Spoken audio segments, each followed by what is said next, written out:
Good evening, dandies. Welcome to Undetermined, the podcast.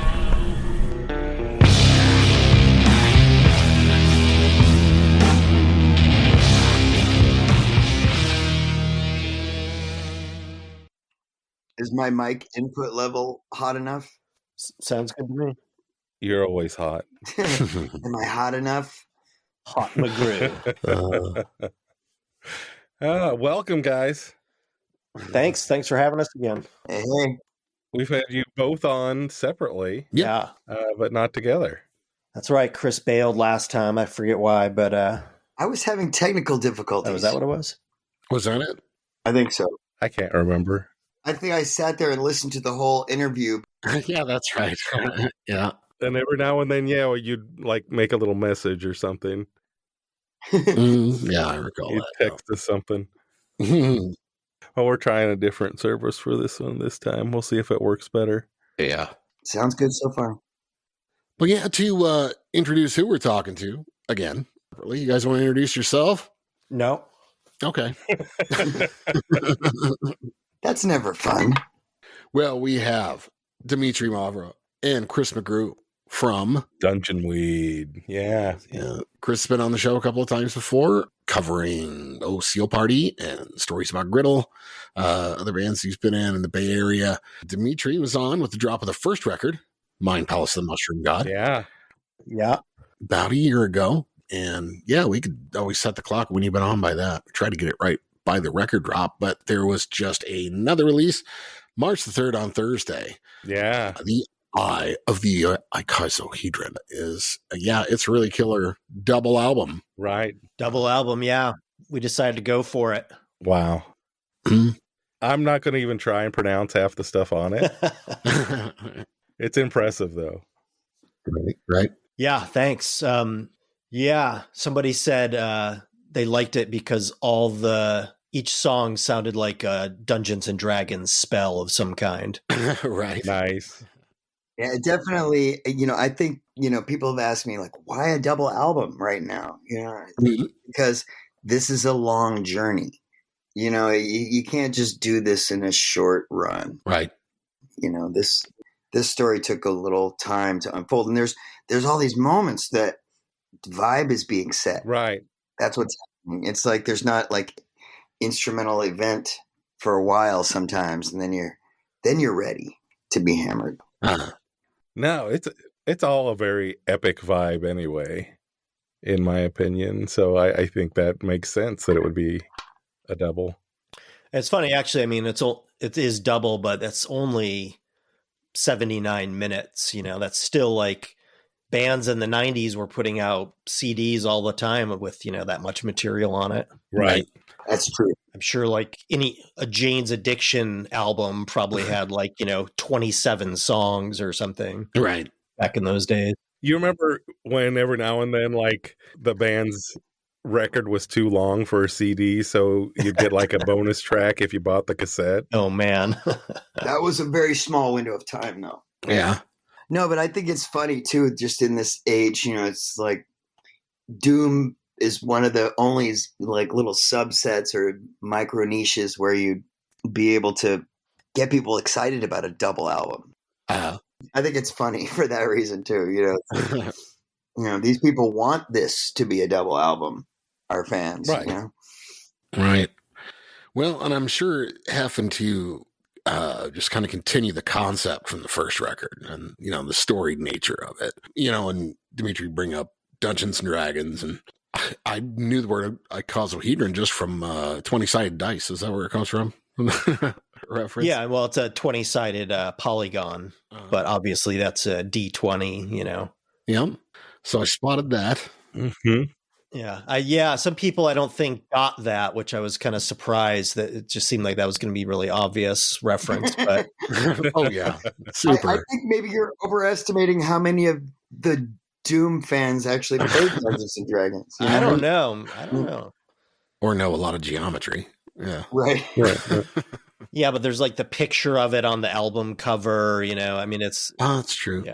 You did hand it to everybody. It was pretty cool. But yeah, that was definitely the idea behind that, It's the magic D20.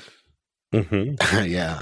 And being able to get more of the story in the double album, is that a big part of it?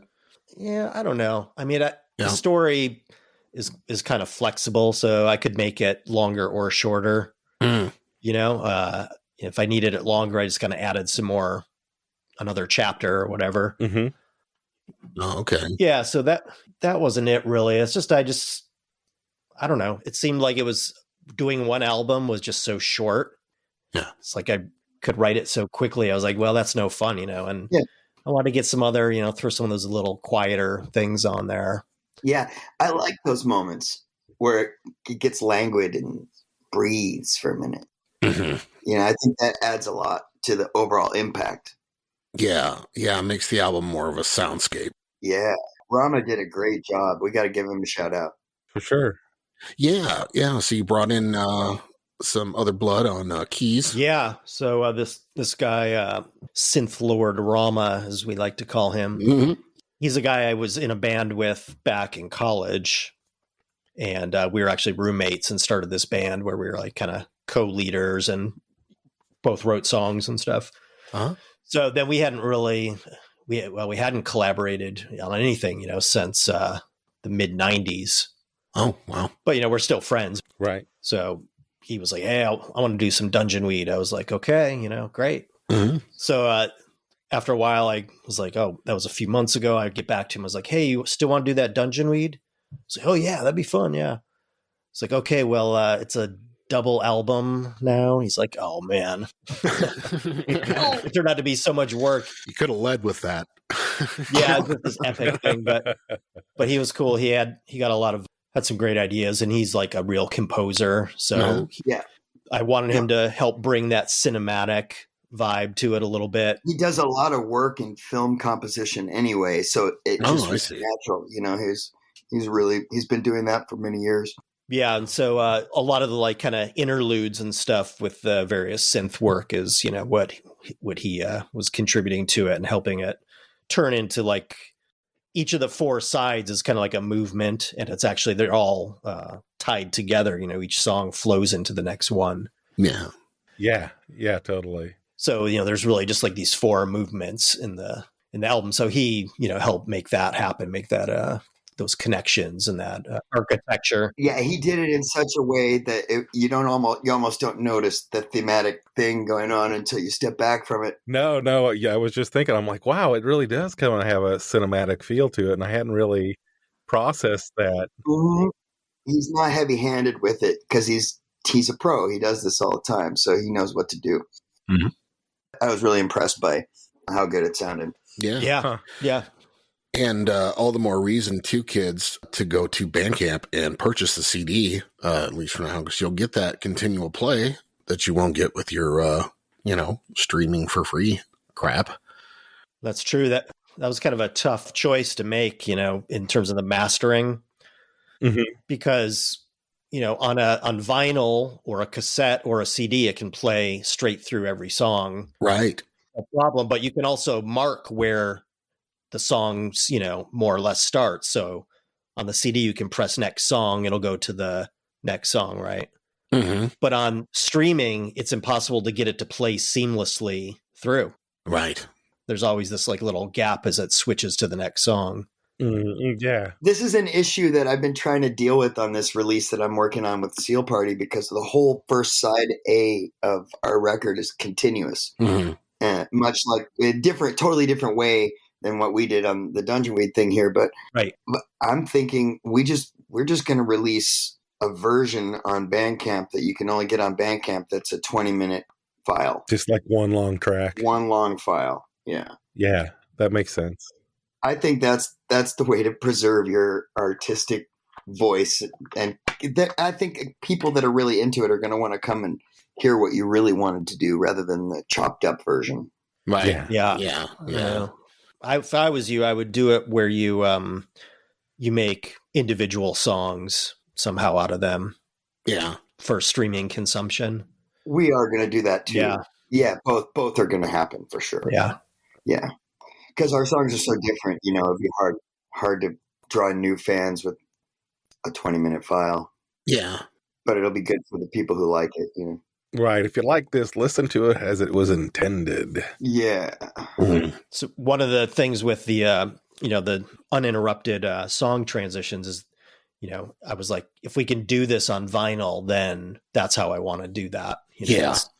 And so I, right away I checked in with the guys at Forbidden Place Records and was like, hey, are you guys still up for it if it's a double album? They're just like, hell yeah. I was like, of course. All right. So awesome, man. All right, let's do it.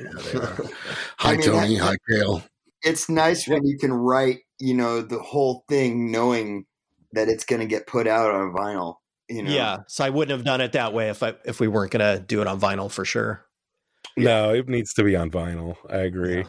Beautiful looking records too. The ones that I'm seeing there for Forbidden Place with the splatter and the artwork. And yeah, unfortunately, that's really just a mock-up, because there's no way to tell until you get it. You can order it with what you want, but, it's very unpredictable how it ends up turning out. So their printing has been pretty good, though, I thought, I'm not the artist, so I'm going to be less discerning. I'm talking about the splatter vinyl and stuff like that. Oh, yeah. Well, that stuff is it's going to come out different every time, probably. Yeah, yeah. Huh? Well, that makes them unique too to you. So yeah, you got the only one that looks exactly like that. That's what's cool about those. Yeah, that's what I like about colored vinyl. And I know it's kind of a golden age for that. That was pretty rare back in the early days. Sure, yeah, I remember being blown away when you just get a red record. Mm-hmm. Wow, that's so cool. There's a Flaming Lips record that actually had their blood in it. And I was like, yeah. Oh wow, I didn't know that. That's interesting. Yeah, Wayne's blood is in the vinyl, moving around in there. It's crazy. Who was it? Sam Hain. They did that on an album too. Danzig put his blood in there. Don't get any ideas, Dimitri. Yeah, the colored vinyl though actually goes way back in the old days because I have some. I collect these old 78s. And I have some that are blue, and it's this really cool looking blue. It's not really translucent, but it's really vibrant somehow. It's cool looking.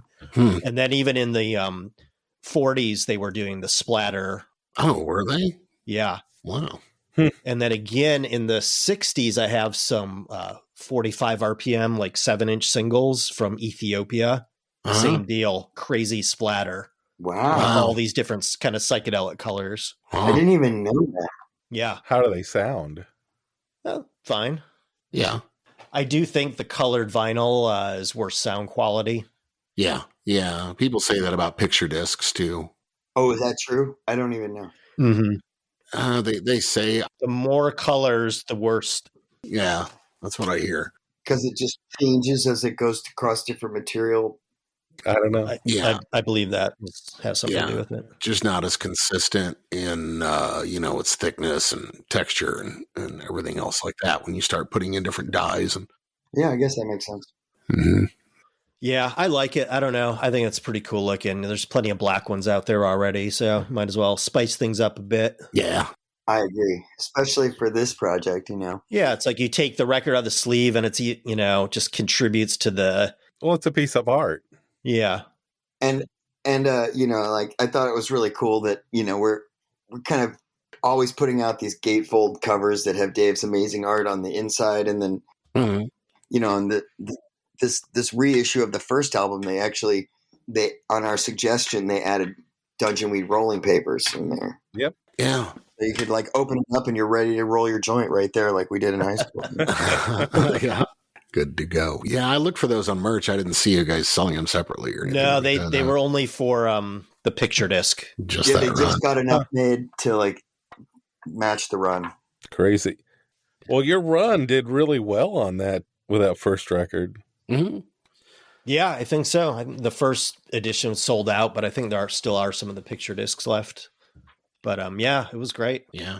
You've been getting some good action from this too. What did you have? Something like 40,000 plays or something on that? 4,000. 4,000, yeah. Oh, 4,000? Oh, yeah. Yeah. But just in a day or something. Yeah. Yeah. Wow. That's pretty good for one day. That's That really is good. Especially since We didn't like spend any money on promoting this, like, with any kind of like PR company or anything like that. So Did you see that quote I put up there? Someone wrote on the comments. I'm going to read it to you. Yeah, read that. I saw that. Says, I did. I can't remember I what thought it says. because there's a word referring to a drug in the band name, and because it's so boring, it must be French. She's that like aggro girl with colored hair in the grocery store line that shoves your stuff out of the way. Nice. You need to get that on a sticker, and put it on the album. Yeah. Like like an NPRC. A warning sticker in the lower corner. So French. In bold. Yeah, in bold French. or not like a warning, but like like an accolade. Right. Right. Like the way they have those blasts, like new, only it says French in there. French. Yeah, again, I think with the YouTube thing, something I noticed last time is that the cover like got everyone's attention, and then they would watch it on YouTube and say, oh, I just saw the cover and had to check it out. Yeah, I think that happened for a lot of people. I think the artwork has a lot to do with the hook. Yeah. So then I felt a lot of pressure this time. I was like, well, I gotta do that again. Yeah. But it's hard to, it's a tall order. Right. Yeah. It's a lot like having to write another good song, it's like, oh shit, I got to come up with another good painting, Right. Yeah. Are you able to spot that? I mean, if you've got one on here and you can say that's the single or that's the, Yeah. Or is it still just kind of, you have no idea when you write it? I mean, we hear kind of both, from different people. Some people spotted it. These are the kind of songs that are singles, in that way. So, Right. but that said, there's some that are like catchier than others. Like on the first album, they were all pretty catchy. So I think. I mean, we've got Mesmeric Scintillations is probably the closest thing to a single on this one. Right. Well, I mean, that's kind of what I was thinking is you've got to have at least one that you're going to put out first for a video or, Yeah, I didn't really think of that. And I wasn't going to do a video until about 2 weeks ago. The Forbidden Place guys were like, you're not going to do a video?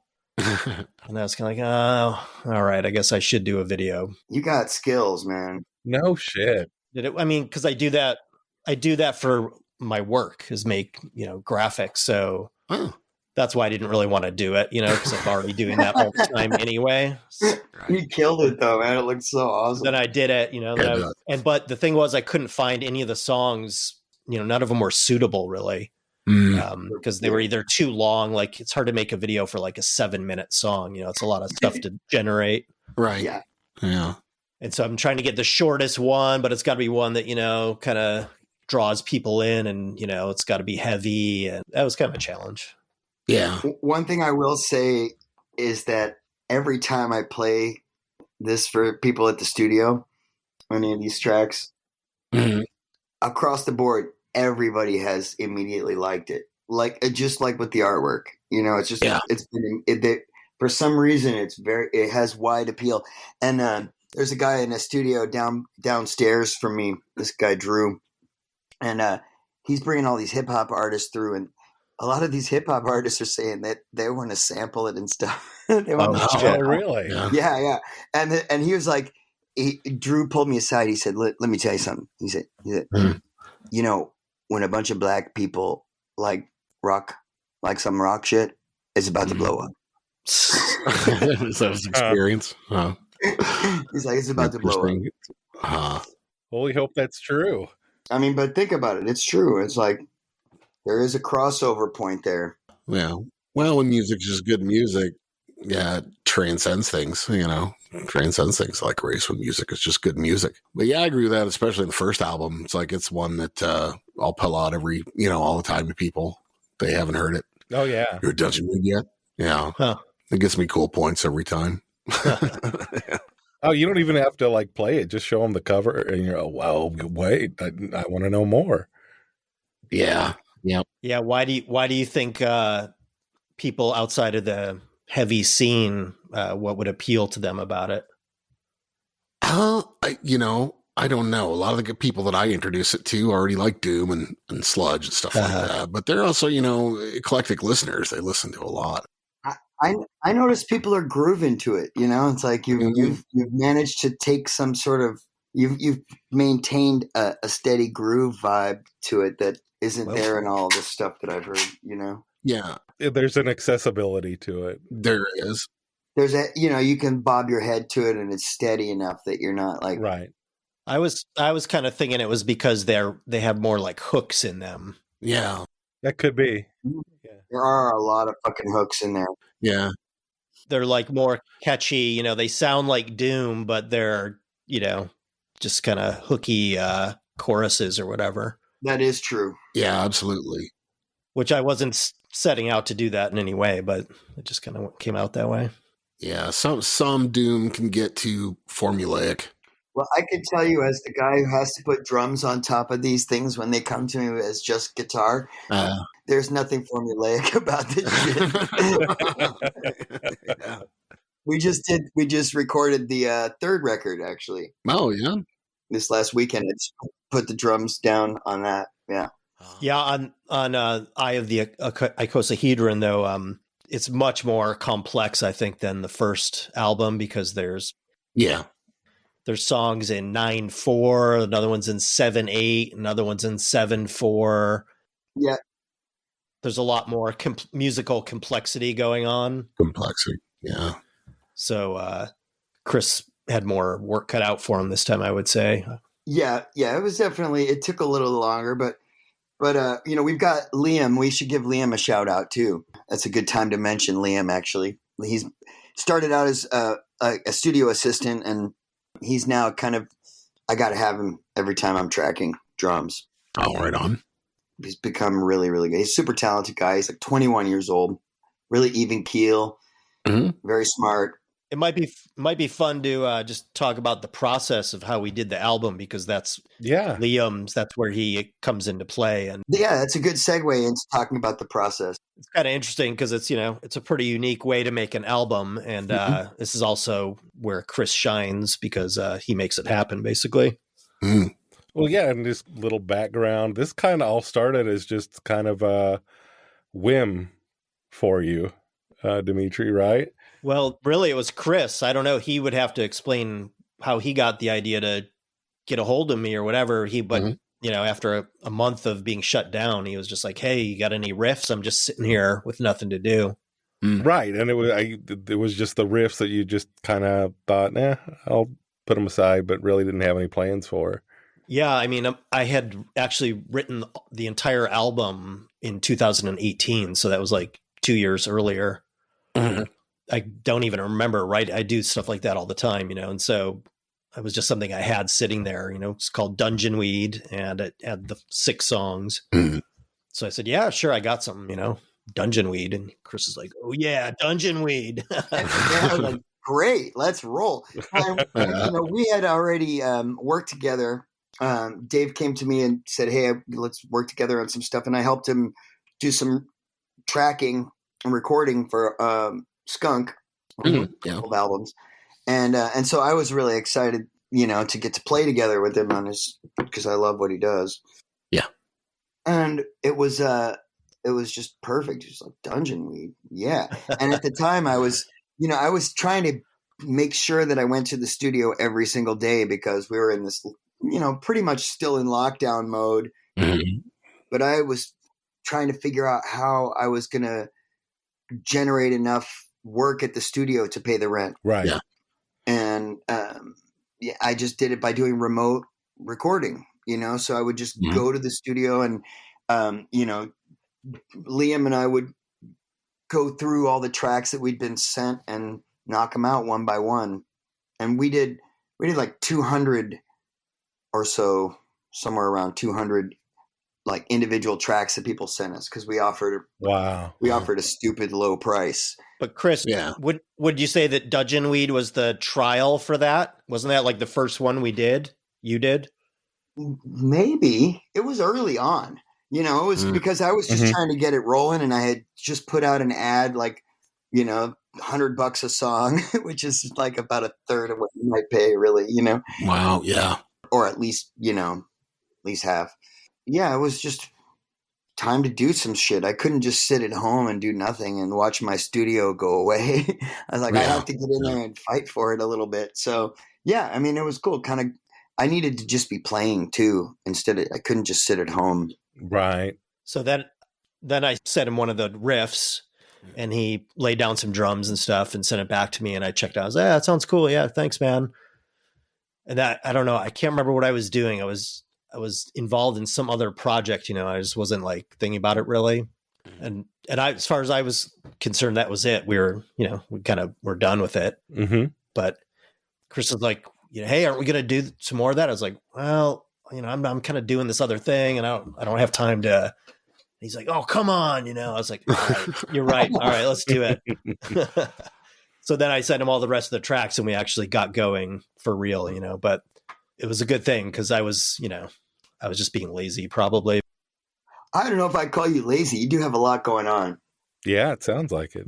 Bands and, yeah, like, alternate versions of bands and pseudo bands and across different styles of music. I would not call you lazy. Well, it's hard to get it going sometimes, Yeah.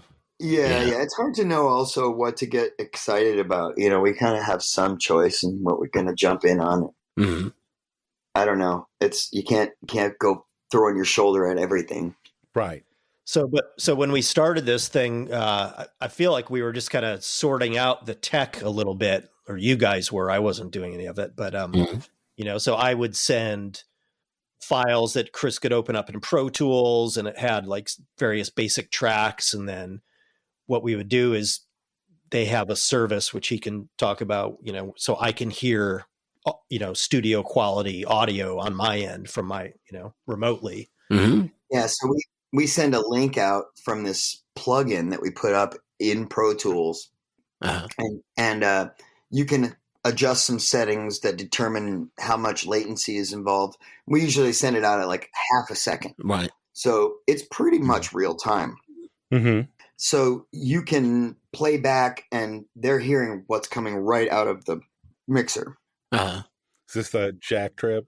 Well, Jack Trip is a little bit more like allowing you to jam together. So Jack Trip is trying to solve the problem of how do you do this? How do you play a jazz jam session together? Right. Even if you're in different places.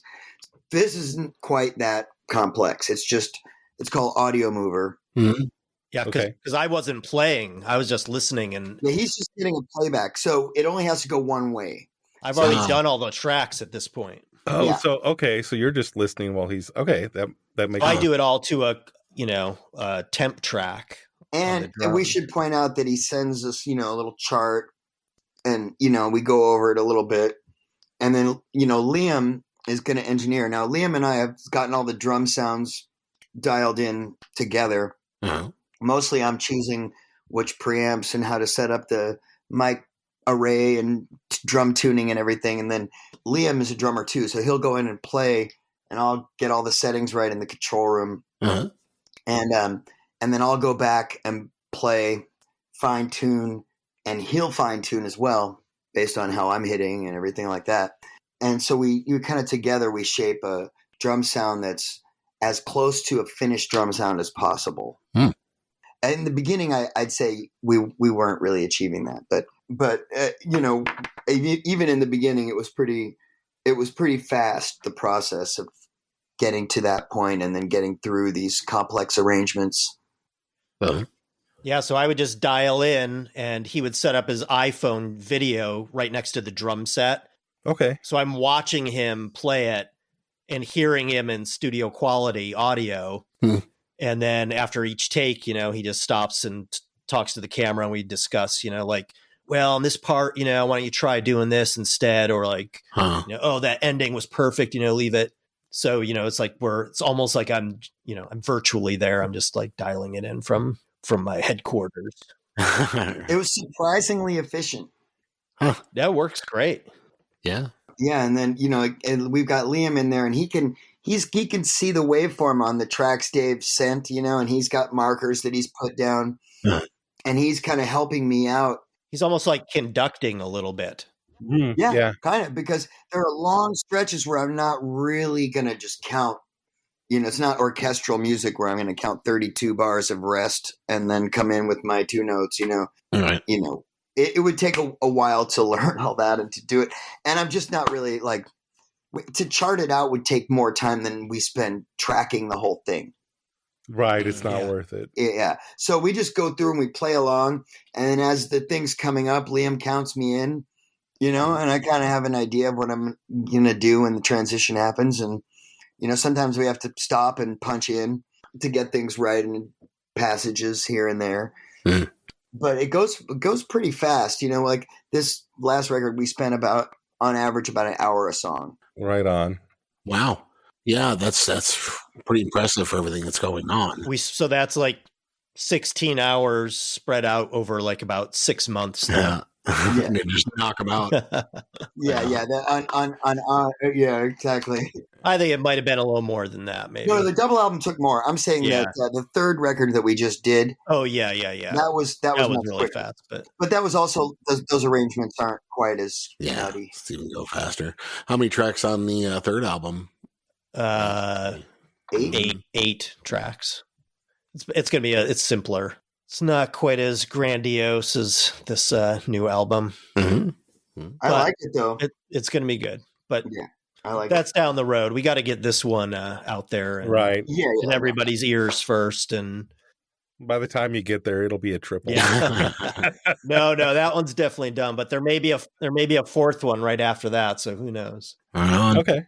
Yeah. So yeah, I'm excited that we're just keeping it going. Like, as you know, one of the things that is really terrible when this kind of pandemic thing happened is people just didn't feel compelled to like create in the same way, and like, you know, right.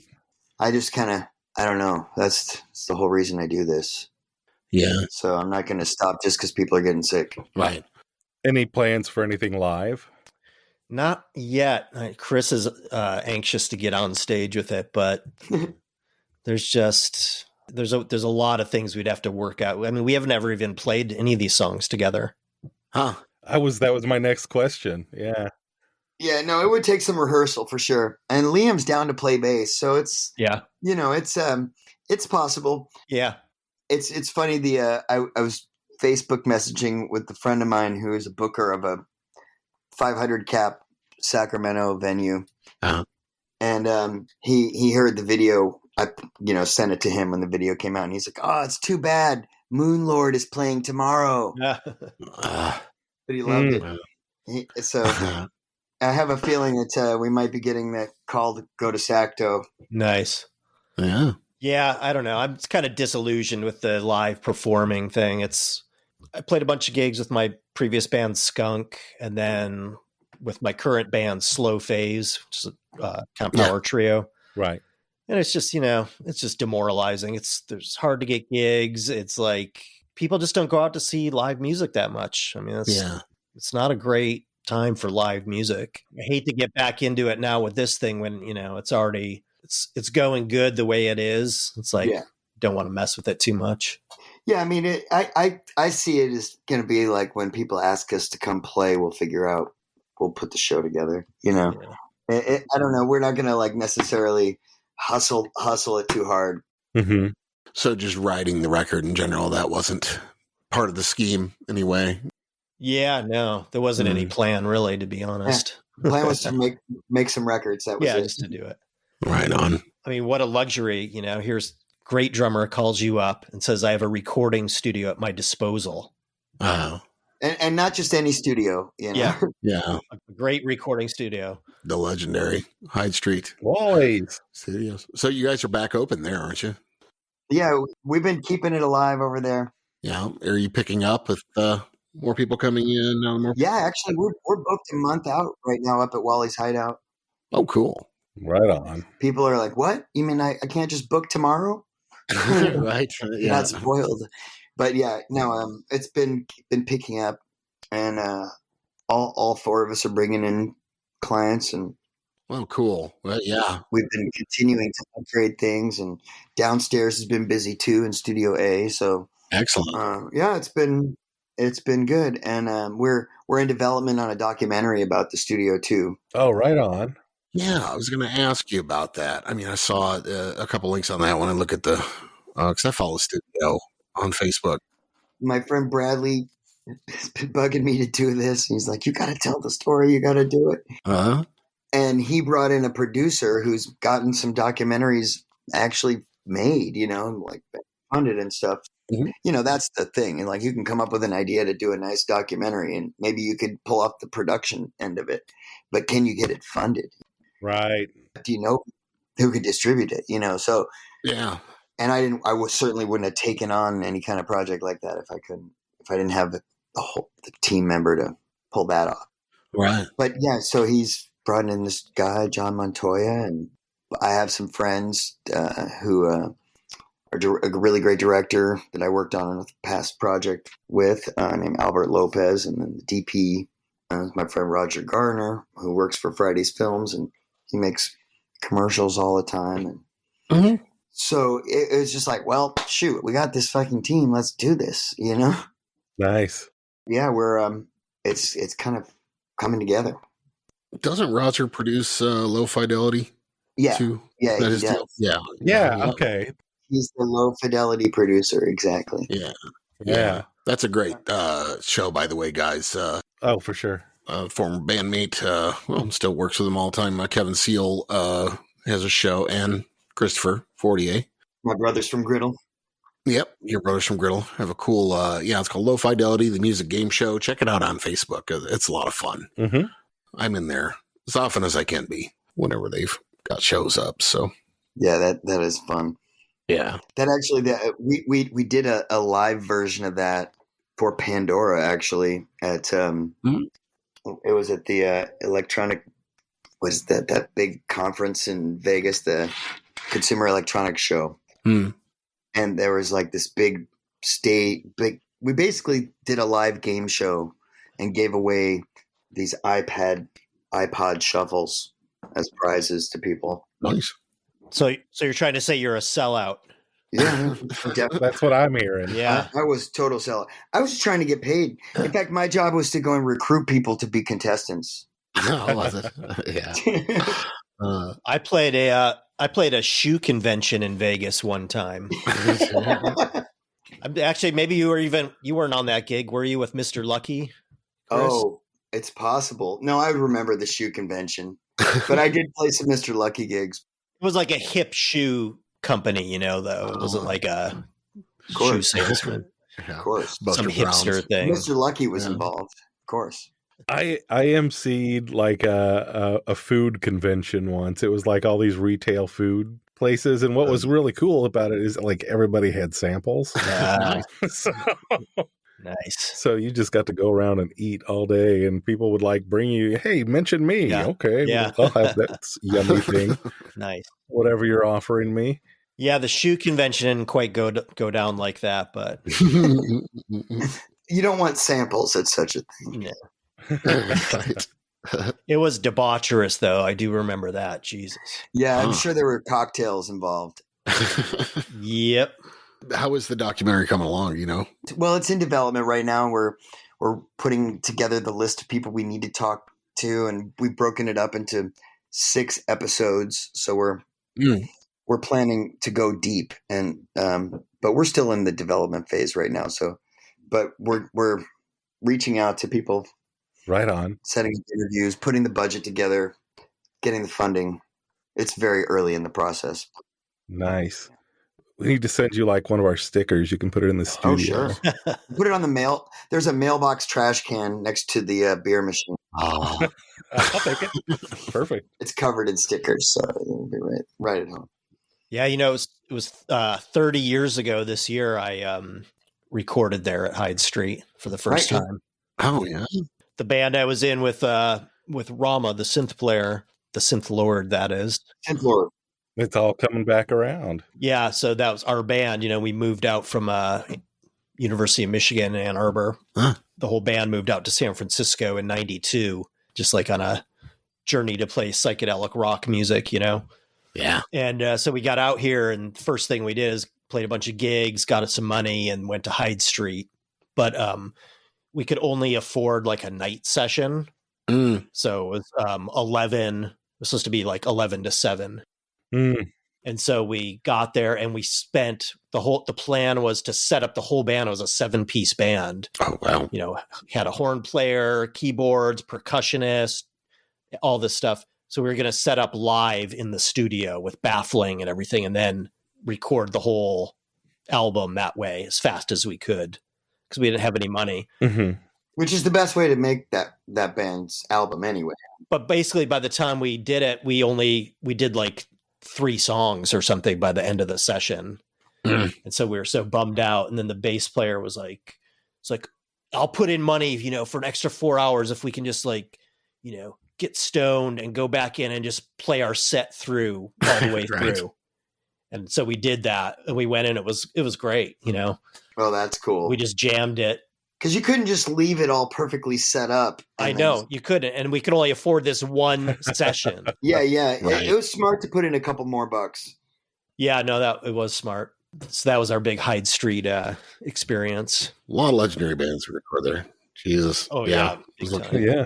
In the same studio that Chris did Dungeon Weed, Mhm. one of my favorite records, Herbie Hancock's Mwandichi Yeah. was recorded there. Yeah. It's fantastic. Yeah. And it's just a really great space to put people playing together in the same room. You know, it's an acoustically just perfectly designed room.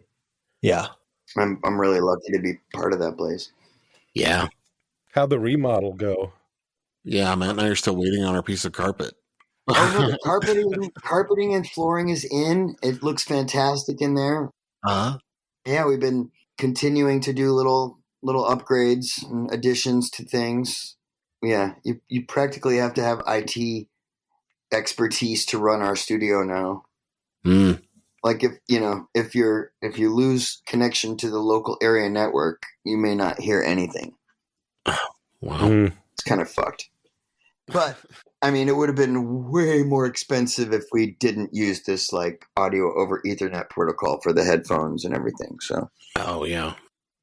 we would have had to pay for many more out channels. So Well, you guys have to be itching to get together and play it, though, aren't you? Yeah, definitely. it's going to be fun. I mean, we're going to do that for sure. Even if we don't have a gig, at some point we'll just get together at the studio and jam them out. Yeah. Yeah, we Yeah. will do that. But it's just a matter of, we're both busy guys, and Right. we'll just figure out when to do it. Yeah. I'm happy just to have made some cool records, honestly. Yeah. But whatever else happens is gravy. Do try to make some recordings of it, though, man, because I am curious about that. We've been talking about that since the pandemic broke. Just, what the difference is between like, file sharing and just somebody being in the same room. Well, most bands record their albums by doing the drums first and then laying all the tracks on top of it. You're never hardly ever hearing an album of people all playing together for real. Right. Yeah, the irony is my studio is kind of perfect for that, but most studios aren't. So Yeah. you end up with problems with so many things bouncing around at the same time. Yeah. So people like to do things one at a time so they can optimize the recording and minimize all that nonsense and the harmonics that happen and reflections and comb filtering and all these things that cause problems. I will say though that our Slow Phase record was done live. We just set it up, got everything as isolated as we could, like how Sabbath recorded their first album. Fuck yeah. And then jammed it live and did a couple little fixes here and there, but basically it was no overdubs. Mm-hmm. Yeah, I prefer to work that way, but I've had to develop the skill of pretending that it's live. Yeah. Even though I'm playing to a track. I mean, most bands don't, from pop bands all the way down to your average stoner band, is putting down the drums first with a bunch of temp tracks, and then one by one they layer in their tracks. I mean, you can even look at their Facebook pages and they have videos of themselves, doing that. So I mean, it's not like they're hiding it. Is that hard to do it the opposite way, where like you've come up with like the guitars first and then Chris, you're coming in with the drums afterwards? Well, there are advantages to both. Mm-hmm. I mean, when you're playing together at the same time in the same room, you're kind of feeding off of this sixth sense connection that lets you know what the other guy's going to play sometimes. Mm-hmm. And that's an edge. And I think that's why I prefer playing live, is because I prefer to have that reaction moment to moment. But the advantage to doing it one track at a time is that you can kind of ruminate a little bit and be like, how am I going to best support what that layer was, what the previous layer did. Yeah. And, sometimes I'll put down drums really early on and another player will play something that justifies some weird thing I did. And it turns out to be a nice feature in the song, or maybe I'll go second and then, I'll have a chance to be like, what's the coolest way to set that thing up or make that fill happen? Doing it in tracks like that allows you to be more of a producer and build up a song, through layers of arrangement, which is how, most pop songs are made nowadays, of course, on a computer. Mm-hmm. And so you can take that same approach. I mean, you could literally copy and paste, one verse to the next. Right. And people do that. Huh. I always like it when they have like the music documentaries and they're playing like some classic tune and they're dropping like one track. And it's really interesting to hear those songs like that. Mm-hmm. Yeah. A lot of those videos going around the internet too, with like isolated vocals, isolated guitar from some of the classic tracks are out there. I just saw one today that was James Hetfield's isolated guitar tracks from And Justice for All. I've got that like bookmarked. I haven't checked it out yet, but I bet that's pretty heavy. Oh, that's going to be good. He's amazing. Yeah. I've got Jason Newsted's tracks from that in a file. It's also it's 0 megabytes. You can't tell. Nice. Metallica joke. I'm barely a Metallica guy. I know nothing about them. When I was in high school, you were either into punk, which is what I was into, or you were like into Motley Crue and Metallica. Yeah. And so just, I never listened to him back then. Right. It was like definitely more of identity politics and music were connected more when we were younger, Yeah.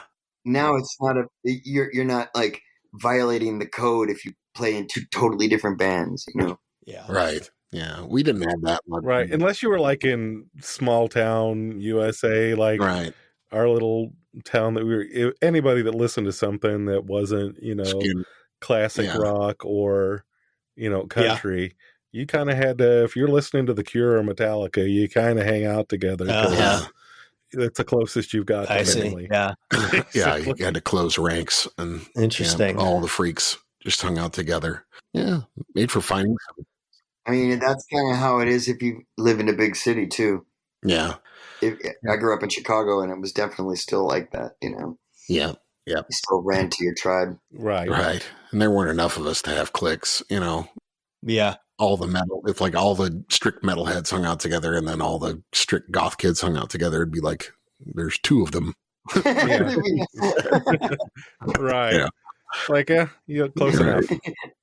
Yeah, the thing is like I identified all the metal guys with kind of like Motley Crue and Twisted Sister and these kind of cheesier, corny hair bands. Mm-hmm. But, they were totally into all that stuff. Rat. Oh, yeah. But then on the other side, there's like Metallica, which I think they were just, that was pretty new then. So they were just kind of getting into it. Yeah. So I didn't really hear the heavy stuff like Metallica. Yeah, Metallica just didn't have that glam element, which was kind of an unfortunate spice to throw into the pot, I think. Like they could have just left glam away from metal and it would have been fine with me, Yeah. Glam's cool. I like glam, but not with metal. Yeah. I'll tell you though, the first time I heard Slayer's Rain in Blood though, man, when it came out, that's the first time I heard it. And I was like, holy shit. It's like Metallica never made me think twice. But when I heard that Slayer record, my friend Rama, the synth lord Rama, once again was like, hey, check this out. Yeah. I was like, what is this, metal? All right. Yeah. Just, whoa, holy shit. Yeah. I mean, it's killer. Yeah. Dave's just incredible on drums. Yeah. I just read the other day, he took the gig with Testament. Yeah. Drumming for them now. So, Did he? What do you think of that? I like Testament. I think it's awesome. Yeah. I mean, I don't see how that guy can just do everything that he does. So many bands he's in, and he's going to just play the songs. He's not going to play all crazy for Testament. Yeah. He's going to be banging out a lot of 6/8 backbeat. Is that good or bad? For Testament, good. I think it's good. It's just not like typical, like for somebody with his skills, you know. Right. But I still think it's deceptively tricky to play that stuff, you know. There's a lot of slip room at those tempos. Right. And that's something else about the Dungeon Weed stuff, you know, and like you listen to it and you're like, oh yeah, that'll be easy. And then you get behind the kit and you start playing it and you're like, oh, wait. No. This is at 60 BPM. I gotta fucking concentrate. Yeah. Every track when we start, Chris is like, "Oh, this one won't take long. You know, it's pretty straightforward." and I always say, like, "Yeah, you're right. Yeah." And then 2 hours later, you know, we're like, "All right, how does that chorus part go again?" Oh man, they always turn out to be more complex, you know, as they should. Yeah. Ironically, I feel the exact same way about editing any Chris McGrew episode that I've done. Yeah, it was shared feeling with that one, huh? What are you guys? Do you guys listen to black metal at all? Are you into that stuff? Some of it, yeah, a little bit. I mean, the categories and the genres. Well, that's more death. That's more dark. That's more black. That's more. I'm not good at categorizing. Yeah. If you told me what it was, I'd be like, oh yeah, I like that. But yeah, I had a phase too for a while, like, you know, Mayhem and you know, listen to all those guys and following that. That was just a crazy scene in general. You know, yeah, full of some interesting characters. How would you define it? Black metal. It's like this, you know, it's kind of associated with Scandinavian countries, mm-hmm. and it's very primitive in a lot of ways, like lo-fi, mm-hmm. but the drums are doing these like often like constant like blast beats underneath it, even though the chords might, you know, are using like tremolo, so they're like no, you know, but maybe simple. They're not like in death metal where it's really pyrotechnic, you know, and everyone's like ripping off these sick leads and complex riffs and stuff. Black metal is pretty simplistic, but with these like fast drums underneath it. I don't know. I like it. It's very hypnotic, really. Yeah, it is. Yeah. The third album that we just worked on, it was, you know, has a lot of, it's almost like if you had black metal, but then you had like stoner drums with it instead of black metal drums. Mm-hmm. So a little bit of a mashup of those two sounds. That was fun. It was cool to just be like, no, you don't have to follow all those licks. Just play through that shit. Right. Yeah. I've come under the spell of this radio show called Battle Flutes and Sideways Skulls. And it's put on, it's by this guy, Andy Connors, who's used to have a record store here in San Francisco that was famous for their heavy metal curation. Okay. Anyway, so it's a show of black metal, but it's really geared at like experimental black metal. And you're like, you know, if there's already black metal is already pretty far out stuff, but then this is all like experimental avant-garde black metal. I mean, it's so crazy. It's hilarious. Yeah. It's like I just crack up each song is more wild and lo-fi and messed up than the one before it, you know, and it's just, I don't know. It's been really boggling my mind with how far out it is, how much creativity there is in that scene. I mean, compared to like the stoner rock scene where it's just like band after band kind of has the same riffs, you know, and they're cool riffs, but avant-garde black metal guys are just doing crazy stuff. Some of it's funny, a lot of it's ironic, some of it is just hilarious. Like there's this one kind of subgenre of experimental black metal that's like lo-fi video game black metal, almost as if it was done on like an 80s Nintendo. Like an 8-bit, yeah. Awesome. 8-bit black metal. I mean, it's just so ridiculous, you know. I don't know. It's been a lot of fun, and I've been trying not to like let too much of that take over my compositional direction, but some of it's slipping in. Yeah, there's a good introduction. I think there was a cool documentary came out. I think it was about 10 years ago or so. What was the name of that? Until the Light Takes Us, I think it was. It talks about the history of black metal, you know, going back to those guys in Mayhem and Dead and yeah, how Dead died. Yeah. But it's involved in a lot of strange shit, church burnings and murders of other band members. Yeah. Suicides and crazy shit. Not that was everybody in the scene, but no, there were some of them took themselves very seriously with the whole pagan ideal shit like that. Totally.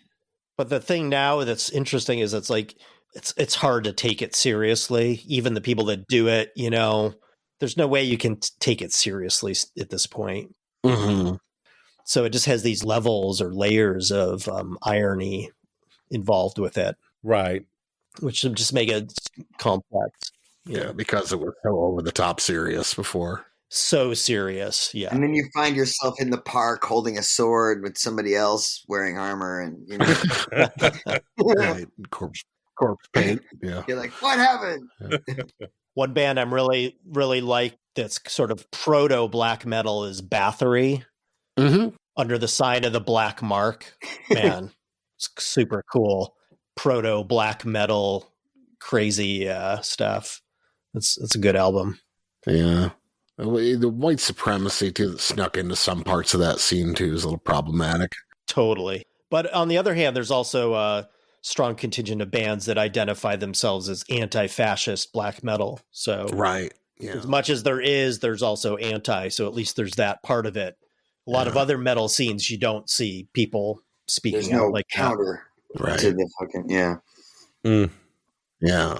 Well, and it's so hard to decipher because when somebody's, screaming at you through blast beats in Norwegian, you don't know what they're talking about. So you have to go and research it and be like, it's true. Oh, it's wait, true. guy's a total Nazi. Shit.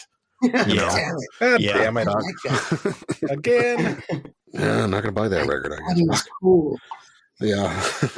I thought the Hitler mustache was sarcastic. So the album, the vinyl pre-order dropped the same day as the album, right? That's right. Yeah. On the 3rd. Yeah. Do they have a plan as to when that's going to drop, or how supply chain issues and shit going like that? They think they have a line on someone that's kind of ahead of the schedule. Cool. I'm hoping that happens, pretty quick. Yeah, we've got so many friends that have had to postpone their vinyls. Yeah. Thing I learned last time is don't make any promises. Yeah. Because they're all going to be wrong. Yeah. So I'm just, I just say, hey, we're just going to do it. And when we get it, well, that's how it's going to be. And that's how every other band is too. So yeah, it's rough for everybody, all, in different spots. Some people are getting them through pretty quick though. Adele fucked everyone. Yeah. Matt was saying the other week, how he's like, like just hearing our friends struggling about can't get the vinyl, can't get this printed, and, can't get that done for like months. And then he goes into like Target or whatever and sees like 100 Adele records. Yeah, that's kind of a meme I keep seeing is like people going into Target's vinyl section and there's like no one in it and just all these like weird albums and you're like, nobody's buying this stuff. What's going on with this? Right. Yeah, it's like the major label were like, what? People are buying vinyl again? Oh, we gotta put out vinyl. Yeah. Put it in Kmart. Nobody's going there. No, but I mean, there's like, it's like legit thing. Like they sucked up all the vinyl, basically. Yeah. Yep. They're taking the front part of the line. I'm still waiting for Christmas records, right? Like my Christmas isn't over yet. Yeah. I've still got stuff that's coming in. And I hate to bug them too. It's just a thing. Yeah. Oh, it's not their fault. Take as long as you need to, Yeah. It's not your fault. So how many albums do you guys buy a year or a month or whatever of kind of contemporary bands like Dungeon Weed or? Well, I mean, we've talked about before the fact that we just love the like tactile element of things like LPs and right. The cover art and having things like that. I know that's not popular for everybody. I do it a lot more out of just, the fact that I do like the physical product, but also just to support friends and right. things that are coming up. So I probably buy, at least like a record a month. Mm-hmm. Yeah, it's probably something like that for me.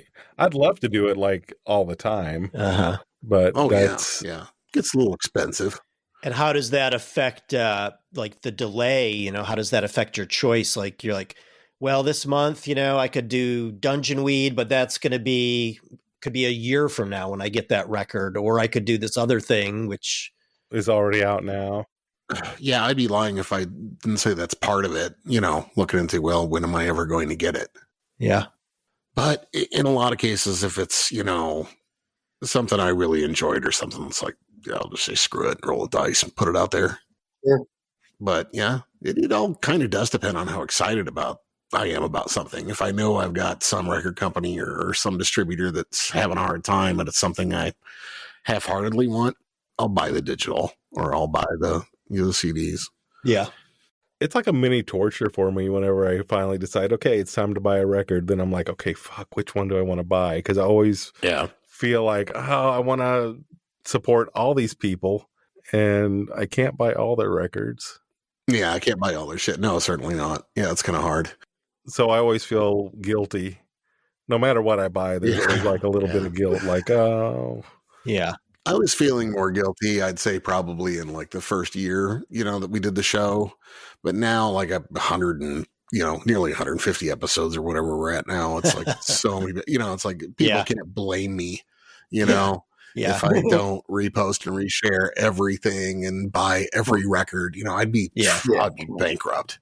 Right. If, even if I had to just buy everybody that I've talked to and everybody I know, even if I had to just buy I like buying singles when they drop them too on Bandcamp or something, just give what you can give. And I'll usually kick in an extra couple bucks too. If it's like $1 record, I'll say, why not $3 for a song? I paid that before to iTunes and shit, in the past. Man, I got to say, I have to give a shout out to people like you that do that. Yeah, me too.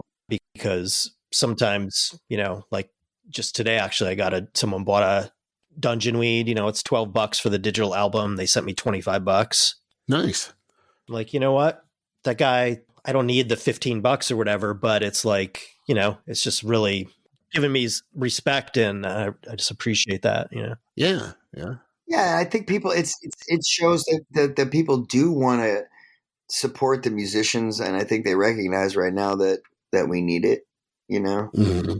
I think also it's it's nice when they get the feeling that they're able to give it directly to you, and and I think that's part of what caused all this bullshit to happen, is that people just were not really feeling like their money was going to make it all the way to the creator anyway. So right, yeah, that's a nice thing about like Bandcamp Fridays, and it's just, even if a lot of people say that the profit margin for them in Bandcamp is still better than a lot of other places, and even when it's not Bandcamp Friday, it's still better to buy through them. Oh yeah, but it allows people, and I don't blame anybody who pays next to nothing for a record, or just the minimum or whatever they can. Hey, hell, at least they're buying it for one thing. Totally. And you don't know how broke they are. Yeah. That's why I like Bandcamp too. You can kind of let them pay what they want. Yeah. And if somebody's got enough money or some extra money that week, and it's like, it shows that they have a feeling of more worth for you than, so it's got to be flattering for you anyway, if anything. Yeah. Well, it's inspiring is what I would say, more than flattering. Yeah, I wouldn't say flattering. It just lets you know that people care. Yeah, I feel like they're voting with their dollars in a way, and they're saying like, right, you want this, but I think it's worth even more than that. I'm like, well, the more people that tell me those kinds of things, the more I'm like psyched to, make it happen. Yeah, absolutely. Yeah, exactly. Like for my birthday last year, and I think I'll probably try and do this again, was I just kind of put it out there on social media. Don't get me anything, but if you really want to do something for me for my birthday, buy yourself a record. Go to Bandcamp, support these artists out there. Yeah. They will appreciate it. I promise you I'll appreciate it. And I promise you there's some awesome stuff out there. That's cool. Yeah. Yeah. Just go and buy a record from somebody who, who could use it. And it's the best way at that time too, to really was helping people stay alive. Man, I'll say that as somebody who works in a studio, a commercial studio, there's a lot of really cool music being made right now. Mm-hmm. Man, there is. We definitely shouldn't forget that times like these are when great shit happens. Yeah. People working through attrition, and you just gotta be ready. You gotta be putting stuff out, and you can't just be making it precious, like you're trying to make something great. You just got to keep putting it out, and you don't know what's going to resonate with people. That's the lesson. You just don't. You got to keep making stuff. And yeah. Anything you're big on that you've picked up recently? Yeah. Any new bands? Yeah. Oh, I found this band recently called Analog Dog. Mm-hmm. They're pretty cool. Okay. Yeah, they're a local San Francisco band, sort of psych rock. Cool. I'll have to check it out. Dimitri, anybody turning you on? I think the last thing I bought was a John Dwyer thing off Bandcamp. One of his weird, like kind of experimental fusion things. Cool. No, I don't know. To be honest, I don't pay that much attention to what's coming out. There's just so much. It's hard to keep track of it, There is a lot. It's overwhelming. Yeah. I'm already like busy just kind of listening to a lot of different things. So yeah, it's hard to keep up with all that. It's not possible to keep up. No, you can't. I am still discovering artists. I'll be like, oh my God, they're so good. And it turns out they've been around for like 10, 15 years. Forever. Yeah. Yeah. You just got, we're still lucky though to discover some new ones every now and then and things like that. So that's cool. A lot of good music coming out of Ireland as well. Been turned on to the Bonnevilles. Oh yeah, there's this guitar player that I mixed for at the Black Cat named Isaiah Sharkey. Okay. You got to check him out. All right. And he's like my favorite new guitar player. Wow. He's amazing. He's out of Chicago. But yeah, he's a beast. Interesting. Right on. Let's see. Well, Friday, for Bandcamp Friday, I bought the CD from your album. All right. Now we're talking. So, and then I bought, what else did I get? Oh, I got Australia's Dead. Yeah. Don't know them. Oh, they're great. Check them out. And you have to usually when you Google or check them out, you have to, Google the band Dead and then AU. Okay. Good to know. Well, they work with Forbidden Place too. Oh, really? Yeah. Yep. They do have a release out on Forbidden Place. Yeah. Huh. Yep. Let's check that out. But they just released like kind of a soundscape noise and work. Uh-huh. About a 30-minute track or something like that, but it's cool. Wow. Nice. Yeah. So new Dead. And of course, new Dungeon Weed out. So I had to buy that. Nice. I promise I'll come around on it. I was just going to say, I was wearing it today. I get the compliments on this Ouroboros shirt all the time. Oh, cool. Nice. I like that design. How's the quality holding up on that, man? Fine. Is it because some designs don't print well through that process. So I'm always trying to figure out, which ones are going to work and which ones aren't. Well, I've had it for a few months, but it's gone through the wash quite a bit though, because I wear it a lot. Yeah. So it's not getting threadbare or anything. Colors aren't fading, anything like that. So, All right. Yeah. I want to put that on a kick drum head for when we play it, Dave. Oh, Nice. that would be cool. Yeah, that's a cool ass logo. That would be the perfect kick drum head design. Mm-hmm. Yeah. I think it'd be cool to have the kick drum head be black, but have like the icosahedron with the lightning bolts coming off of it. And that fluorescent green, that would look pretty sweet. Oh, that would look pretty good. That's what I've always wanted to see with you guys at a live show. I can't imagine the blacklight setup and the artwork. I think it'd just be really cool looking stage set. Yeah, the potential is certainly there for something like that. Oh yeah, you can do all sorts of shit. Oh yeah, man. It'll be fun when it happens. It's funny, my other band Skunk sort of had the Dungeon Weed prototype song on one of our albums. The song was called The Black Crown. Mm-hmm. And it was like a 11-minute song or something. It was a total like Dungeon Weed type song. Because most of our stuff was a little more like 70s, Zeppelin-y kind of retro sounding. Right. But The Black Crown was this kind of new doom direction. Yeah, Skunk was great. Yeah, sort of set the template for it a little bit. Right on. It did, yeah. Oh yeah. Plus, we'd just like to see you sometime. Oh, for sure. On stage, of course. Getting out here to the Midwest, though, might still be hard to do. Yeah. Jesus, man. Yeah, we haven't thought about that. Going on tour, that would be crazy. That would only happen if we got invited to open up on like somebody else's tour, I imagine. Mm-hmm. It's not out of the realm of possibility. But certainly nothing like that is in the offing. Yeah. Yeah. I'm sure I could find bands around here. I'd love to have you guys play with them, but it's probably not going to pay anything. It wouldn't pay for the gas to get here. No, probably not. I mean, gigs around here don't even pay for the gas to get there. It's like a mile away. So. Yeah, I don't know. No, we'd hook you up with a place to stay, though. Yeah. Stay for free. Yeah, make you something to eat. Plenty of exposure. Exposure. We're all about that exposure. Well, okay, guys, there's no exposure, but... But I do have a bar in my basement. Yeah, my wife made lasagna. So. It's for the metal. The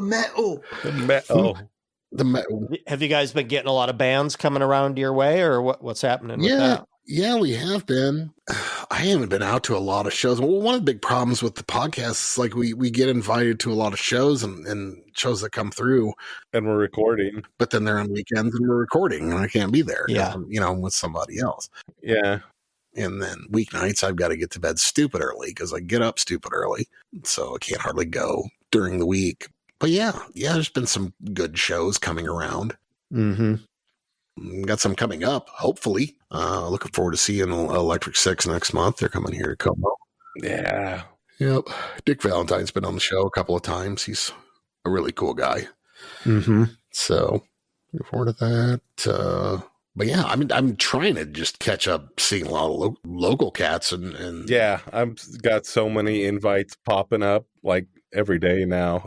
Wow, that's cool. Yeah. And I know they're trying to make their money back from being, shut down for so long and so broke. So I'd rather help them out than somebody with like a $100 ticket in a stadium.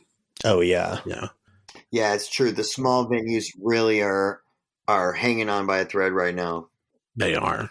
Do what you can, folks. Absolutely. Keep yourself off the guest list and go give the guy the stupid $10 to get in or $5. You can afford it. Oh my God. I used to be not very shy about asking my buddies to put me on the list if they work at the club or whatever. I would not even think of it now. No. Yeah, I used to not think twice about it either. And I'm like, man, coming all the way here, at least I can do is kick in $5. Hey, so there's one positive is that you're not going to get bugged by 10 of your friends for the guest list. Right. They don't have to worry about it. You got $5. Yeah. I think some people just do it for a status thing too. And it's like, really nobody cares. Yeah. I'm putting together shows for a seal party. I'm trying to figure out what to charge for tickets. And it's like sort of tricky because, you want to be able to pay everybody, but at the same time, you don't want to price people out of the show. So we're trying to do an all ages show for like $15. I think that's about as high as you can go. Yeah, that's fair. I'd pay that.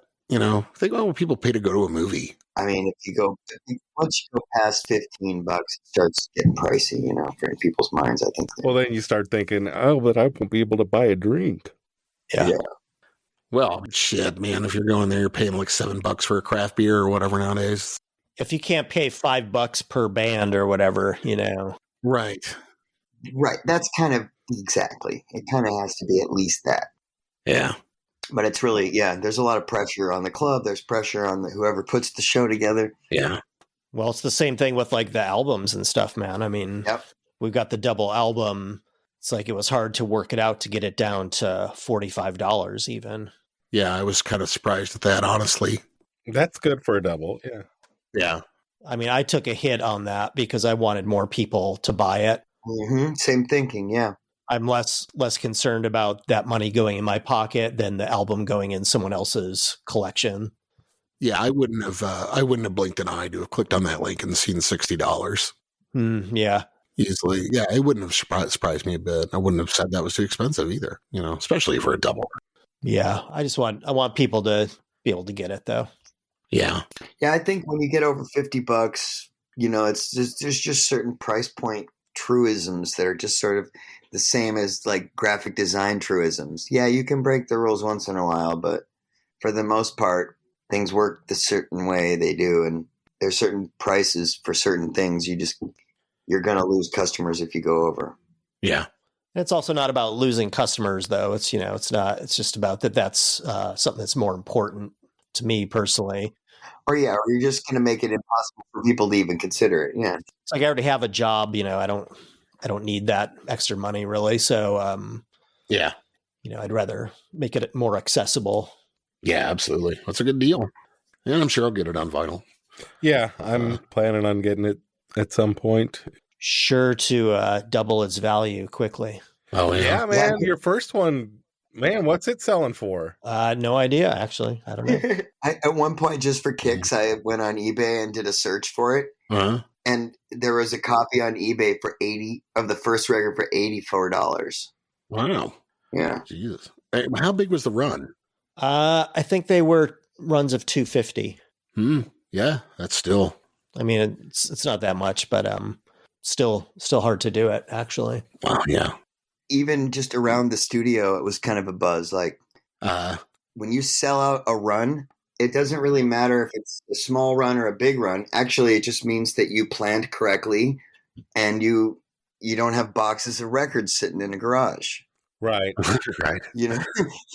So like, even, in the studio where One Republic just went platinum with the record that they did downstairs, it was a big victory to see Dungeon Weed actually like get a second pressing. Yeah. People celebrated that my peers celebrated that equally, just because it's an accomplishment, even if it's on a small scale, Yeah. Yeah. I'm looking it up on eBay now. Yeah. $4.99.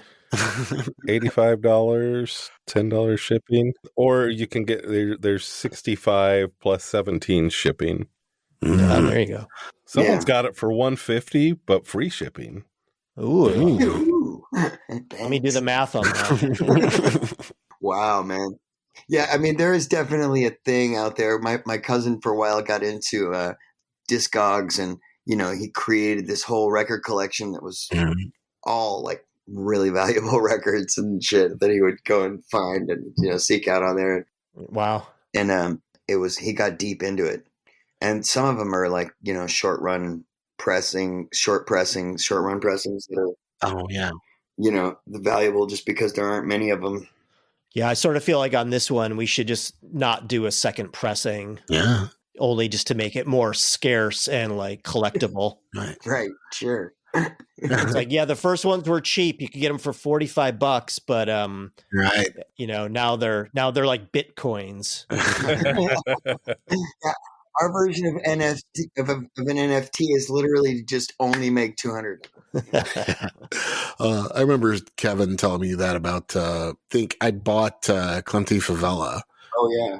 Girls on through Bandcamp, and he made a post. He's like, "Congratulations, John Hammond, the only person who's bought a record of that." He's like, of that record on Bandcamp. He's like, "We sold some of them." Actually, I really love how it came out in a lot of ways. Yeah, but there's still boxes of those in my storage place. But he was like, he's like, maybe we can turn this into an NFT for you. Yeah, it might be. Yeah, actually, it was good. We got this great artist named Stephen Tompkins to do the 24-page illustration of our wacky story. Yeah. We actually recorded all the basic tracks for that with one SM57 in the middle of our rehearsal studio, and then Kevin Seal chopped it all up, and then we layered on top of it. So it was super lo-fi. Still wanted a copy of that comic book. Oh, you know what? I'll send you one. Okay. I'll send you a handful of them just in case anybody else wants one. All right, give them out for stocking stuffers. Right on. Yeah, I want one. Yeah. I'll send. I've got, like I said, I've got too many of them. That was not a good. Griddle did no marketing. Yeah, I'd buy one, but I mean, just haven't seen them available on merch, but. Yeah, I've just been lame about it. The band kind of is defunct, so it's not a lot of reason to be like, I'm selling the comic books, Right. Remember this? Anything else you guys want to plug or anything else like that? We want to keep you on here throughout the entire evening. Chris, I don't know. I don't know, man. I don't know. Just, I feel like I've overplugged. All right. Plugged out. You know what? I'm proud of us. We've got through an episode without talking politics. Oh, wow. Yeah. That would have easily been another hour and a half. I guess I broke your expectations on that one. I was not going to take us down any rabbit holes today. I tried to stay on point. Now, I was making a joke earlier, right? I wasn't like... Oh, no. But I mean, it's real. This is... Yeah. Wow. Struggle is real. The struggle is real. I can laugh at myself. It's no problem. I'm sure we encourage that as well. Yeah, we don't really do a lot to stop it. No, we don't. But we do. You guys want to talk for a few minutes about the story of the album? Yeah. Oh, that'd be good. Something I've been trying to kind of promote about the album is this idea that, it is a story, and that if you listen to it that way, it's a different experience. Yeah. Yeah, absolutely. Where are the lyrics available so that everybody can follow along with that? Yeah, it's interesting. This guy wrote to me today and said, please post the lyrics. Uh-huh. And I said, well, they're already there on the Bandcamp site. On Bandcamp. If you look at Bandcamp, there's this long story that accompanies the record. I mean, it's not really long. It's like, a page. A page and a half or something. Yeah. Mm-hmm. But it's basically just the entire lyrics of the album. Oh. Put together in a narrative format. And if you were just listening to the first song, you would see that the first paragraph is like verbatim, the first song. That's fucking great, man. And then, the rest of it is, there's a couple parts where there's a little bit of added language or story to connect it, a few sentences here and there. Mm-hmm. But, for the most part, each song, follows right down the story that's on Bandcamp there. Right on. And just to give everybody background on that too, the story is of... Well, on the first album, it's basically the story of this sorcerer who tries to achieve immortality by tricking the Lord of the Underworld, Orcus, into granting his wish. And so he concocts this way of doing it that has to do with, going to the Mind Palace of the Mushroom God, which is the album title. Mm-hmm. So he ends up tricking Orcus and getting his wish, but it turns out to be this curse because he's doomed to live, forever in this kind of decrepit state. Mm-hmm. He's got this skull face, which you see on the album cover. So that's the story of the first album, and it ends there. Mm-hmm. So in this next story, I don't want to totally explain how it goes, but he's like trying to hunt down this gem, the Icosahedron, which he thinks is the key to undoing the curse, basically. Mm. So it's all written out in the story. You can read that, but the lyrics are embedded in the story. Cool. How much of that was your mythology versus, the things that you looked into, or other mythologies for creating the story, you're creating the background? Right. Well, it's interesting that the first album was kind of like retroactively written in that sense. Like first we made the songs, and then I made up names for them. And then after I did all the recording and everything, I was like, maybe I should make a story out of those songs. So the story actually came last. Oh. Interesting little reverse engineering. And it was actually only at the very last minute when I was posting it on Bandcamp that I decided I just kind of improvised that whole story in the about section of the album. Huh. And it sort of explains what I just did, what I just described. So that was really just kind of a last minute, spontaneous thing I put out there. Wow. So, but then for the second album, I was like, all right, opposite direction, So first I came up with the story more or less, and then wrote the songs to fit into the different parts, kind of like a classic Rocky Horror Picture Show or something, All right. Which one did you find more enjoyable to do, or which one do you think was more effective to, reverse engineer it like you did with the first record, or, storyline first like the second record? I don't know which one is more effective really, but probably the first way, because it's more spontaneous is usually best, I find. Mm-hmm. But it was fun to do it, this way where, I thought it out a little more clearly, and I was like, all right.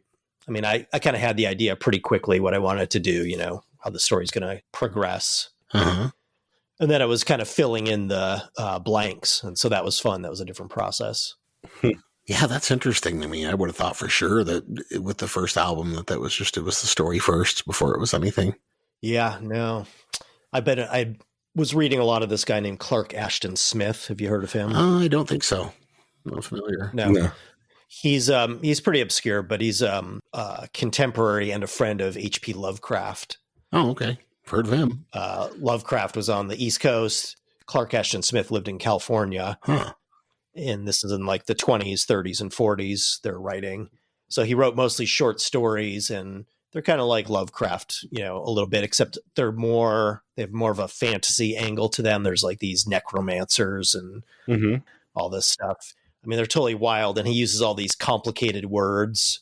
Like my friend said, he's like, when I read him, I have to have the dictionary like sitting next to me because like Right. every page there's like 3 words you have to look up. Right.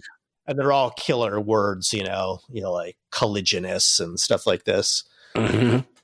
Yeah. But yeah, they're always these kind of trippy stories of wizards and necromancers like battling each other, but with this archaic kind of language. So that's where the vibe I was kind of trying to get with both of those stories and all the weird titles and all that stuff. Right. You should tour with They Watch Us from the Moon. Yeah, I've been thinking about that. I'm not. Who's that? Yeah, a cool band to check out. They Watch Us from the Moon. Yeah. That's a good name. This is a cool name, and they've got a cool stage show. I haven't seen them yet. It's they do this kind of operatic sci-fi doom show. Female singers for it that are just really operatic, amazing, epic show, but really cool costumes and shit that they wear, and but it's great music anyway. Just listening to music before I even saw their get-ups. Oh yeah. And stage show. Yeah. It was incredible. Yeah, check them out. They Watch Us from the Moon. That's a great name. It is. And they've got a whole story Yep. Yeah, that's cool. going behind them too. Out of Lawrence, Kansas. Yes. Huh. You guys would be great to see together. It'd be an amazing show. Yeah, I never really thought of the narrative aspect of it, like transforming to the live sphere, You'd have to think about that. But it was really just it's more story-like. Yeah. I'd love to have like a novel that comes with it. It would be pretty sweet. Oh, that would be awesome. Yeah. You had for the first record, I know you were talking about it kind of fell off a game, role-playing game. Yeah, well, the first guy that was trying to do it, that kind of fell apart. And then I got this other guy, and it's a little bit in limbo right now. And I don't know. We'll see if it happens. It might still happen.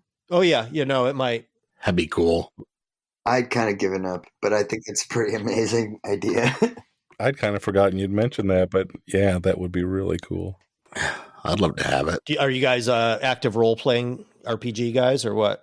I used to role play a lot when I was younger. I don't anymore. Not ever since having kids. And I'd have to totally relearn how to play. Yeah. Yeah, Matt's brother still role plays all the time. Used to years ago, quite a bit. D&D and different sorts of campaigns, things like that. I didn't get too extensively into it. Mostly just Dungeons and Dragons. Yeah. Yep. Up until about my mid-20s, probably. Nice. You? No, I played kind of like in the late 70s and early 80s, probably. Right when AD&D first came out, kind of old school. Oh yeah. Yeah, that's when I played too. Kind of quit after that. I played a little bit right at the beginning, actually, right before we made Dungeon Weed. Mm-hmm. My kid, who was a sophomore at the time, was really is still really into D&D. In fact, is out tonight playing it right now. Mm. Cool. Light up. But so we had a little campaign going with me, and they were the DM, and then our 2 neighbors. We live in a duplex, and so they were coming over. So we had this little campaign for like 2 months. Mm. And so that was right when Chris actually asked me to do the first Dungeon Weed, and so I guess I was really primed for it, because I had just been playing for the first time in 40 years or something like that. Maybe that could be a thing that we do when it's time to like get in the mood to make a record. Yeah. And we can all be in the same place. We like do a Dungeons and Dragons campaign for a couple days. Yeah. And then go into the studio, like straight into the studio from the campaign. Yeah, you could even LARP it, wear costumes, everything. LARP it. I find though that I'm too I'm too impatient to play it really. Yeah. It's like it's kind of like I do music, and that's what I do. And yeah. I don't have a long attention span for non-music things at this point. Yeah. Me too. Yeah. It's like watching movies and stuff, every now and then I'm okay with it, but watching like TV shows and I just don't have any patience for it. I'm like, I could be doing any number of musical things right now. Yeah. Yeah, I haven't thought about it in a long time. When I used to play, I mean, you do like 5-6 hour campaigns at night. Oh yeah. I just quit going to play golf or snowboard a few years ago because I was like, about the time I got in at Hyde Street as a partner, I was like, well, I just feel weird, like going and like taking a whole day to do that. I guess maybe once a year I will or something. Yeah, it takes up so much of your time. It's weird. Yeah, I used to do that a lot. Surprising how much time you thought you had in a day when you were younger. Yeah. How much you think you could get done. Do you ever feel that now? It's like, oh man, I'm getting pretty old. I better get on with it and get some shit dealt with here. Yeah. Cross some items off the list, Mm-hmm. That's the fine line with how much you've got to get done on an average day anyway versus your bucket list items, how often you can do them. That's rough. Just keep plugging along. Yep. I mean, I kind of feel that way with Dungeon Weed. I'm like, might as well, let's do it now while we all can, because who knows what the hell's coming next. Okay. Yeah, it's probably only going to get harder as you get older. I don't know, man. A lot of people trucking along. That's true. I mean, I don't think you get old until you start focusing on your accomplishments more than your aspirations. As long as you're pushing forward. Yeah. Good point. Your health will give out eventually, but you don't have to get old. Great advice. All right, guys. Well, man, do you want to wrap? Yeah. I think we're good. Right on. Well, that was fun, guys. Yeah. It was fun. That one should be pretty easy to edit. Yeah. See, did you hear Chris say that right now? That'll be easy. It won't take long. Jinx.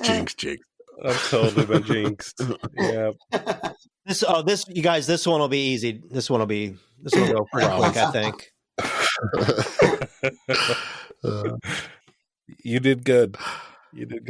All right, guys. Thanks again for having us, man. That was cool. Yeah, thank you, man. Thanks for coming on. Guys. Everybody, thanks for listening. Undetermined the Podcast. Special guest, Chris McGrew and Dimitri Malver. Dungeon Weed. Yes. The Eye of the Icosahedron. Go out and buy that record. For sure. Get it as soon as you can. Like, love, share. Thanks for the listens and all that jazz. Have a great week, everybody. Bye-bye. Bye.